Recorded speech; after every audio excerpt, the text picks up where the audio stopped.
Matius pasal 23.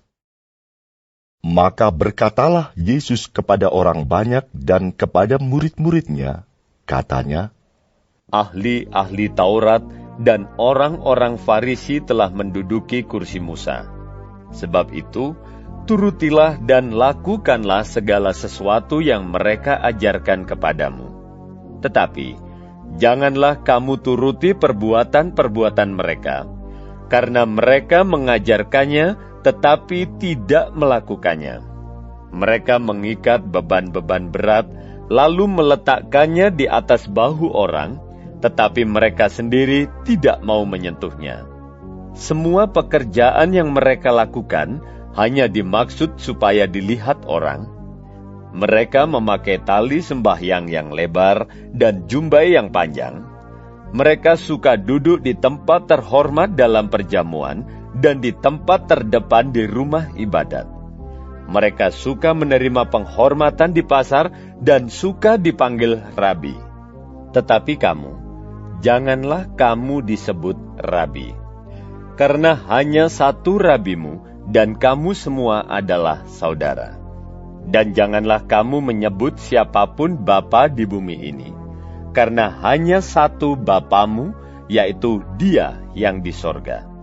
Janganlah pula kamu disebut pemimpin, karena hanya satu pemimpinmu, yaitu Mesias.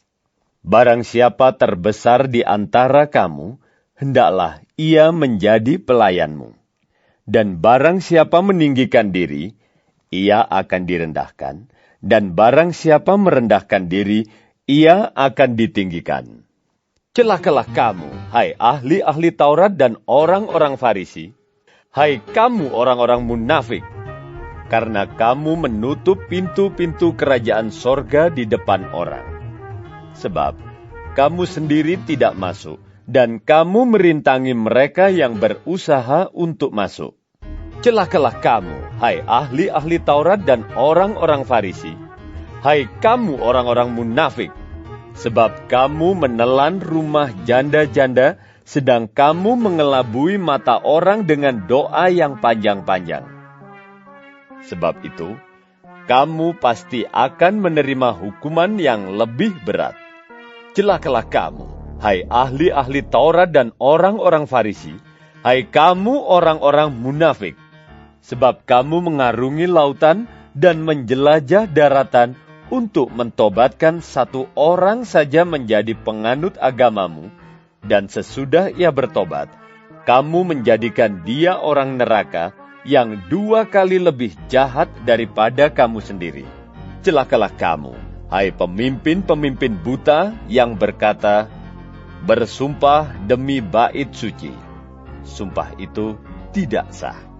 Tetapi bersumpah demi emas bait suci, sumpah itu mengikat. Hai kamu orang-orang bodoh dan orang-orang buta, apakah yang lebih penting? Emas atau bait suci yang menguduskan emas itu? Bersumpah demi mezbah, sumpah itu tidak sah.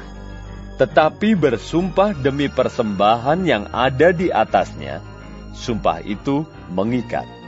Hai kamu orang-orang buta, apakah yang lebih penting? Persembahan atau mezbah yang menguduskan persembahan itu? Karena itu, barang siapa bersumpah demi mezbah, ia bersumpah demi mezbah dan juga demi segala sesuatu yang terletak di atasnya. Dan barang siapa bersumpah demi bait suci, ia bersumpah demi bait suci dan juga demi Dia yang diam di situ. Dan barang siapa bersumpah demi sorga, ia bersumpah demi takhta Allah dan juga demi Dia yang bersemayam di atasnya. Celakalah kamu, hai ahli-ahli Taurat dan orang-orang Farisi, hai kamu orang-orang munafik, sebab persepuluhan dari selasih, adas manis, dan jintan kamu bayar. Tetapi yang terpenting dalam hukum Taurat kamu abaikan, yaitu keadilan dan belas kasihan dan kesetiaan. Yang satu harus dilakukan, dan yang lain jangan diabaikan. hai kamu pemimpin-pemimpin buta. Nyamuk kamu tapiskan dari dalam minumanmu, tetapi unta yang di dalamnya kamu telan. Celakalah kamu, hai ahli-ahli Taurat dan orang-orang Farisi, hai kamu orang-orang munafik, sebab cawan dan pinggan kamu bersihkan sebelah luarnya, tetapi sebelah dalamnya penuh rampasan dan kerakusan. Hai orang Farisi yang buta, bersihkanlah dahulu sebelah dalam cawan itu, maka sebelah luarnya juga akan bersih. Celakalah kamu, hai ahli-ahli Taurat dan orang-orang Farisi, hai kamu orang-orang munafik, sebab kamu sama seperti kuburan yang dilabur putih, yang sebelah luarnya memang bersih tampaknya, tetapi yang sebelah dalamnya penuh tulang belulang dan pelbagai jenis kotoran. Demikian jugalah kamu. Di sebelah luar, kamu tampaknya benar di mata orang, tetapi di sebelah dalam, kamu penuh kemunafikan dan kedurjanaan.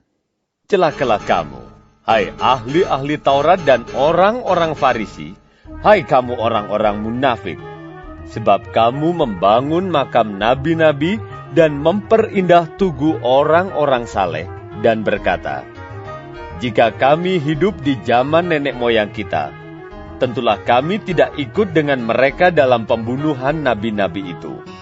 Tetapi dengan demikian, kamu bersaksi terhadap diri kamu sendiri, bahwa kamu adalah keturunan pembunuh nabi-nabi itu. Jadi, penuhilah juga takaran nenek moyangmu. Hai kamu ular-ular, hai kamu keturunan ular beludak, bagaimanakah mungkin kamu dapat meluputkan diri dari hukuman neraka? Sebab itu, lihatlah, aku mengutus kepadamu nabi-nabi, orang-orang bijaksana, dan ahli-ahli Taurat. Separuh di antara mereka akan kamu bunuh dan kamu salibkan, yang lain akan kamu sesah di rumah-rumah ibadatmu, dan kamu aniaya dari kota ke kota, supaya kamu menanggung akibat penumpahan darah orang yang tidak bersalah, mulai dari Habel orang benar itu, sampai kepada Zakaria anak Berekhia yang kamu bunuh di antara tempat kudus dan mezbah. Aku berkata kepadamu, sesungguhnya semuanya ini akan ditanggung angkatan ini. Yerusalem, Yerusalem, engkau yang membunuh nabi-nabi dan melempari dengan batu orang-orang yang diutus kepadamu. Berkali-kali aku rindu mengumpulkan anak-anakmu, sama seperti induk ayam mengumpulkan anak-anaknya di bawah sayapnya. Tetapi kamu tidak mau. Lihatlah, rumahmu ini akan ditinggalkan dan menjadi sunyi. Dan aku berkata kepadamu, mulai sekarang kamu tidak akan melihat aku lagi, hingga kamu berkata, diberkatilah dia yang datang dalam nama Tuhan.